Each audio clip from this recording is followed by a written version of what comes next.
Hello, everyone. I hope you are having a great Friday. Thank you so much for joining me for another evening beat.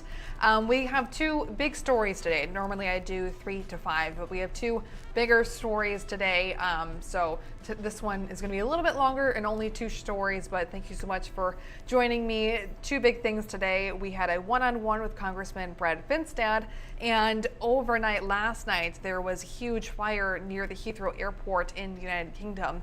And one of our own KTTC members ended up in a mix-up with all of that. So we hear from her and her experience being halfway across the ocean and then having to turn back around and come back to the United States. So we will get to an interview with Caitlin Alexander in just a little bit. But first, I wanted to get into our one-on-one with Brad Finstad today.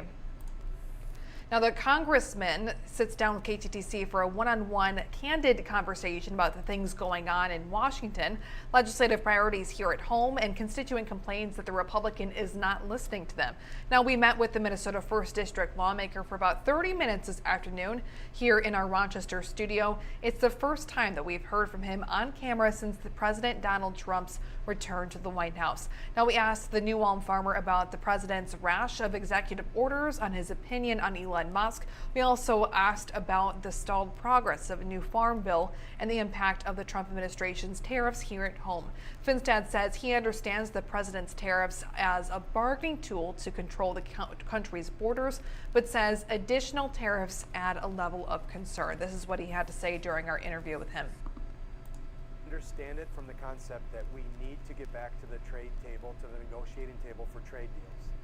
In our agriculture sector, we have seen 4 years of an ag trade deficit in our country, and that's something that just doesn't make sense to me. It doesn't make sense to our farmers in southern Minnesota. We haven't seen ag trade deficits as of late. We have the last 4 years, but we haven't seen it since the Carter administration. And so we are a powerhouse ag district. We are a powerhouse ag producing country, and we need to be at the negotiating table with ag trade partners. And if negotiations happen because of tariff talks, then I can see the wisdom in that. Short term, though, I am worried about some of the ramifications with some of the tariff conversations. And that was Congressman Brad Finstad. As for responding to constituent calls for an in-person town hall, which has been a big topic since President Trump took office, he told the GOP told Republican representatives not to hold the town halls. The congressman telling us that he has nothing on the calendar as of right now, but he is planning future telephone town hall style events. More from the one-on-one interview with U.S. Representative Brad Finstad is coming up tonight at 10. We will also have more on our website and, of course, on our app. Now on to a national story. Sorry, I'm having some difficulties. All right, on to a national story now. Operations at London's Heathrow Airport are resuming after a fire caused many power outages. Passengers from all over the world were either stranded at or were prevented from landing at Europe's busiest airport. Now, KTTC's Caitlin Alexander was on a flight scheduled to land at Heathrow today during a trip to France, but had to reroute back to MSP just hours into her trip. Now, here's from an interview that I had with her this afternoon, and it's quite interesting what she has to say. So Caitlin, you're on the flight last night. You're halfway across the ocean. What did they say when you said that you had to turn it back around to MSP, and what was your reaction?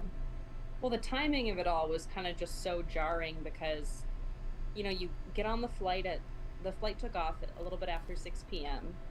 and you're flying, and at about that point, those hours eating your dinner, watching your shows, and it was just the time that I had said, okay, it's time. I put my earphones away and I had my neck pillow. It's time to go to sleep.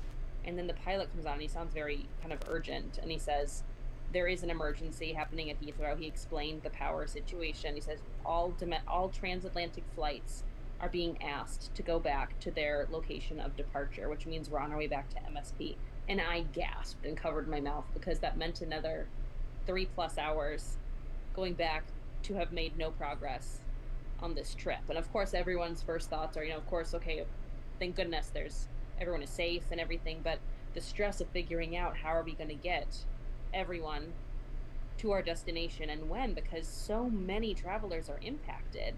and everyone's trying to rebook the same flights. So it became a very, very stressful situation. And so you finally landed in Minneapolis. What time did you land? We landed, I want to say, around it was like 1:30 a.m. And the instructions were, everyone needs to get off the plane, everyone needs to go get their bags. So we had to leave the secure area, the airport, to go find our luggage and regroup. And the trickiest part of that is that at that time of night, staff isn't, fronting the desks or anything. So it was truly just a waiting game to be able to talk to someone. So we had people on the phone, but getting through on the phone was tricky. And yeah, it was a long night. And of course, there's a lot of moving parts at all airports because you're going to Heathrow to catch a connecting flight somewhere else. Now that flight is off and all these other ones are off. So do you have a definitive answer now on when you're supposed to fly back out? And then of course you have to rearrange your connecting flight as well. And there's other people that were in your trip that were coming from, I think you said Washington, D.C. and Denver. So what now? Well, everyone traveling with our group has some kind of flight rebooked right now. And our priority just at the time was to try to find alternate airports because Heathrow will reopen, but we wanted to get there as soon as possible. So we had to look for other areas. And I will say that the gate agents we spoke with spent a lot of time with us, helping us sort this out, which I was really grateful for. But yeah, we're all kind of going different paths to different places. And we all will wind up there in theory by Sunday night for a trip that was supposed to start Friday night, which really in the grand scheme of things, of course, is very small, not a big deal. I'm glad that everyone was okay. But in that moment, to feel so helpless and trying to assist as many people as you can with no real firm answers, I felt so terribly. But I'm so grateful for this group that we traveled with, for everyone's patience and their understanding that I, of course, am not a travel expert and was just doing the best that I could. And I think that the people who flew and were stuck in other areas, I know of at least 2 that just rebooked flights on other airlines because they weren't, and not everyone's on the same airline, just to get there and let our travel agency sort out the rest once we're there.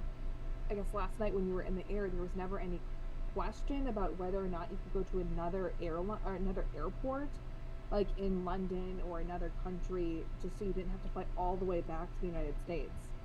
My understanding, and that was the most frustrating part, my understanding is that at that point, Heathrow, one of the most busy airports in the world, couldn't get its communications out. So everyone that was flying near Heathrow had to pivot. Many of those people going to, I heard Amsterdam, Charles de Gaulle getting pivoted.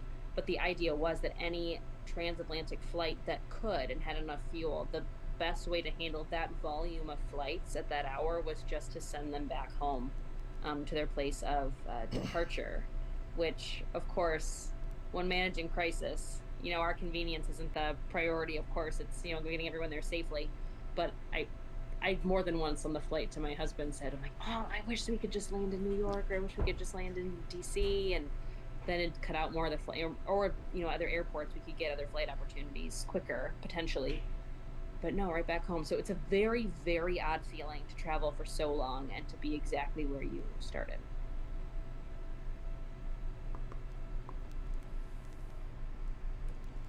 Well, there you have it. Caitlin Alexander mixed up in all of the travel delays. Thankfully, I don't believe that any injuries have been reported as a result of this airport shutting down. I do know that the first flight went back up and running around 1 o'clock our time after several delays, but it seems like the airport is starting to get back into business, and Caitlin should hopefully be getting to France at some point soon. But yeah, I can't even imagine how scary that would be to be halfway across the ocean and being told that you have to go back for some emergency happening at the airport that you are supposed to go to. So yeah, that was this Friday's Evening Beat. Thank you so much for joining me. I will see you back here on Monday at